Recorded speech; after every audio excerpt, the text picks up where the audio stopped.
Hi, educators. It's been a long time since I've had the time to sit down and talk to everybody about a topic that's pertinent to education today. Had a great week in Branson, Missouri, enjoying a little yee-haw vacation before school starts again.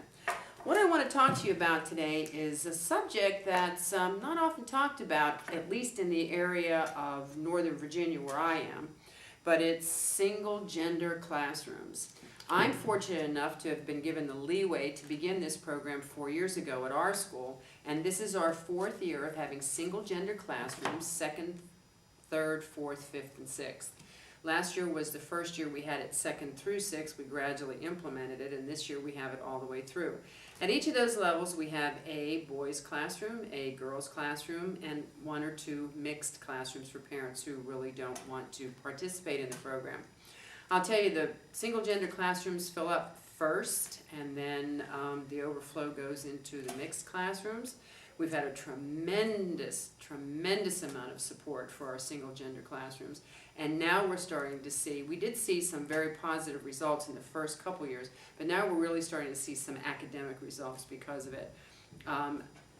Back 5 years ago, the reason that I started thinking about this was because we started getting really lousy behaviors from our 5th and 6th grade boys and girls who, you know, it used to happen in middle school and high school, but they're more mature now, and they were getting the girlfriend-boyfriend mode going in 5th and 6th grade, having little spats and trouble amongst who was seeing who and jealousy rivalries.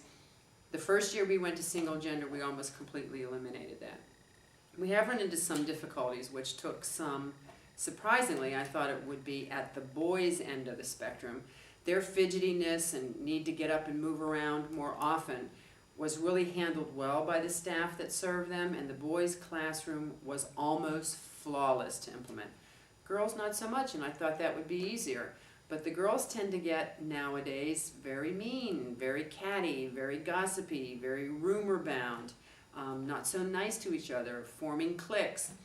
The way that we've handled that is putting some counselor time into the all-girls room, and the reason that is because having an all-girls classroom does not enhance the chance that you're going to have those behaviors. They're going to happen whether they're with the boys or without the boys. What happens when you have an all-girls classroom is that a counselor can come in and address those specific behaviors without the boys looking like, hey, what's going on? We're not doing this stuff. Why do we have to sit here and listen to this? So that's 2 kinds of things that we've had to face when we've put this into play. I'll tell you what we are seeing. We are seeing boys who are doing much better in language arts, and their math scores are zooming.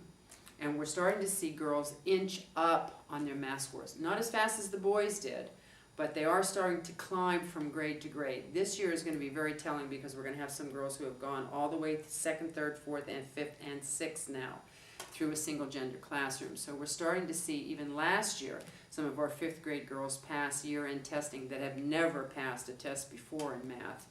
So it's really been a good experience. I'd love to hear from all of you. You know, has anybody thought about single-gender classroom? Have you been a part of a single-gender classroom school? What are the pros and cons? What are your questions? How do you feel about it? There's a great book called Boys and Girls Learn Differently by Michael Gurian. This has been our Bible for single-gender classrooms. We didn't just throw these kids into a classroom and throw up our hands and hope for the best. The classroom teachers have really studied how boys and girls learn differently and set up classrooms. Girls are more integrally set up for social dialogue. Boys are more regimented in rows because that's how they learn better. Girls have some music going, boys not so much. Boys' lighting is brighter, girls' lighting is softer. Girls get more social time, boys don't really want that. Boys' time on direct instruction is smaller with more active periods interspersed in between. So we really have made an effort to follow the reason why we initially decided to separate the boys and girls, and it's really paying off for us. I don't know if any of you have had the opportunity to really sit and watch a group of boys and a group of girls in parallel play, you know, when one group is playing and the next group is playing right next to them, basically in the same kind of thing. If you see girls playing a board game such as Monopoly and a boys playing Monopoly, girls tend to chat a whole lot about it, you know, and they want to complain a little bit and talk about it. Why did you do that? Or tell me why that happened. Or they want to have a dialogue just about everything. Boys, if one of the boys does something, it's usually a nudge and go, what's that? Look what you did. And they're on with it. They don't want to perseverate about it. Things are handled differently. It's just a different way of watching how they generally come to the same conclusion, but with different avenues.